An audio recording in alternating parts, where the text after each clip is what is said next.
Oke, kini kita ke sorotan hiburan, Saudara, karena sudah hari Jumat, besok libur kita ngomongin yang santai-santai. Ini buat Anda penggemar K-pop, mungkin dalam beberapa minggu terakhir ini mengikuti kekisruhan yang sedang terjadi pada dua agensi raksasa Korea Selatan, yaitu HYBE dan juga SM Entertainment. Nah, kita lihat Saudara, kalau ngomongin HYBE, mungkin Anda tahu itu adalah agensi yang menaungi BTS, lalu juga sempat ada girl band baru, ini ada New Jeans dari anak usahanya HYBE, Seventeen. Nah, ini adalah HYBE. Sementara SM Entertainment ini menaungi ada EXO, NCT, Red Velvet, Girls' Generation ya kalau untuk K-pop lama ini yang taunya, dan juga Super Junior.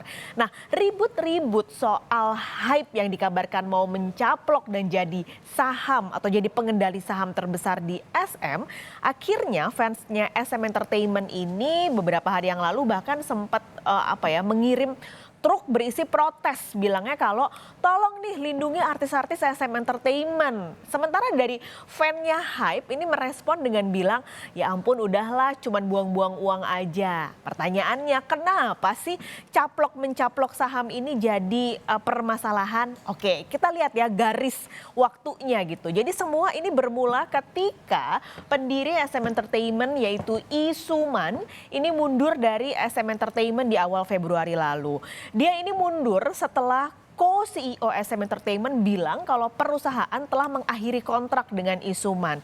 Padahal dia sebenarnya pendirinya ya, makanya namanya SM. Itu tuh singkatan dari nama pendirinya, Soo-man gitu. Nah akhirnya Lee Soo-man ini mundur, lalu dia juga sekaligus melepas sahamnya, lalu menjual ke agensi pesaingnya sebenarnya kan. Nah dia ngejual ke HYBE Entertainment yang akhirnya dibeli nih oleh HYBE Entertainment sebesar 14,8% atau senilai 422,8 miliar won. Kalau kita rupiahin nih nilai penjualannya adalah 5 triliun rupiah. Luar biasa gede banget ya.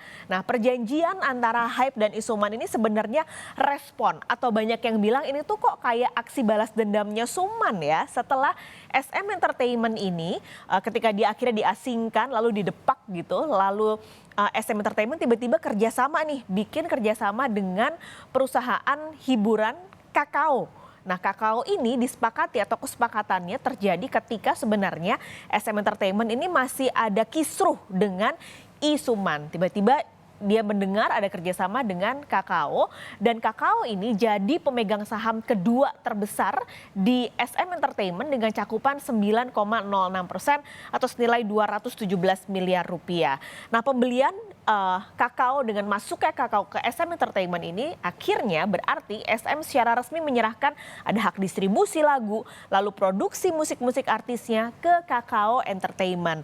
Lalu muncullah akhirnya Lee Soo-man ini menggugat SM Entertainment karena dia bilang kesepakatan ini nggak benar, orang mereka lagi kisruh kok tiba-tiba kerjasama sama perusahaan lain dan besar lagi kerjasamanya menjadi pemegang saham terbesar kedua nih Kakao. Lalu muncul lagi akhirnya HYBE setelah mendapatkan saham 14%, kok kayaknya nggak cukup ya, kita kayaknya mau nambah nih jadi 25%. HYBE berencana menambah sahamnya di SM Entertainment. Nah soal keputusan yang akan diambil apakah nantinya benar nih bisa ngambil 25% lagi, lalu apakah Lee Soo-man bisa menjual sahamnya, ini nantinya akan disepakati oleh pemegang saham minoritas yang adanya atau sebesar 60%, nanti akan diputuskan di akhir Maret dalam rapat pemegang saham. Nah saya akan tunjukkan kepada Anda Saudara, kalau sekarang komposisi pemegang saham di SM Entertainment nih siapa aja sih? Kita buka datanya Saudara. Kita lihat yang ini dulu, yang di sebelah sini. Kalau kita lihat datanya yang terbesar memang pemegang saham lain 65,78. Tapi ini adalah kumpulan dari para investor retail yang membeli sahamnya di bursa saham Korea. Totalnya ada 65,78%. Tapi kalau melihat dari direksinya memang yang terbesar adalah Lee Soo-man 18,46%. Lalu kalau Anda lihat juga Badan Pensiun Nasional aja sampai berinvestasi ya di SM Entertainment. Saking mungkin industri K-pop ini besar sekali di Korea. Ini adalah data dari pemegang saham lama. Kalau nanti di tanggal akhir Maret ketok palu nih para saham pemegang minoritas ini sepakat untuk Kakao masuk dan juga Hype masuk, ini adalah pemegang saham barunya. Jadi nanti isoman akan kecil sekali, 3,6% saja untuk pemegang sahamnya yang ada di sini. Nah, pemegang saham terbesar pertamanya adalah Hype 14,8%, pemegang saham terbesar kedua adalah KakaoTalk 9,05%. Ini kalau nanti di akhir Maret nanti ketok palu nih saham-saham pemegang saham minoritas yang ada di sini, ini setuju dan sepakat KakaoTalk dan juga Hype masuk. Ditambah nanti juga akan ada pembicaraan soal rencana Hype masuk ke SM Entertainment lebih besar lagi, 25% porsinya. Nah, di tengah persaingan mendapatkan hak suara untuk memegang saham minoritas ini, ada muncul akun media sosial dengan nama SM with Hype. Isinya ini soal kampanyenya Hype dan juga SM memperkenalkan dan menguraikan misalnya ada visi, strategi dan kebijakan mereka demi SM di masa depan. Kayak pemilihan presiden ya sampai ada kampanye-kampanyenya gitu. Nah, pasca kekisruhan SM dan Hype soal pemegang saham yang ada di SM ini, kita lihat pergerakan saham kedua perusahaan ini ternyata bertolak belakang loh. Kita lihat ya saudara. Kami tunjukkan kepada Anda dalam 1 bulan terakhir yang di sebelah sini adalah saham SM Entertainment. Anda lihat pergerakannya ini relatif meningkat dari 3 Februari 91 ribu won menjadi 128 ribu won di 2 Maret. Sementara saham Hype-nya fluktuasinya sebenarnya malah turun dari yang tadinya 195 ribu won turun menjadi 187 ribu won.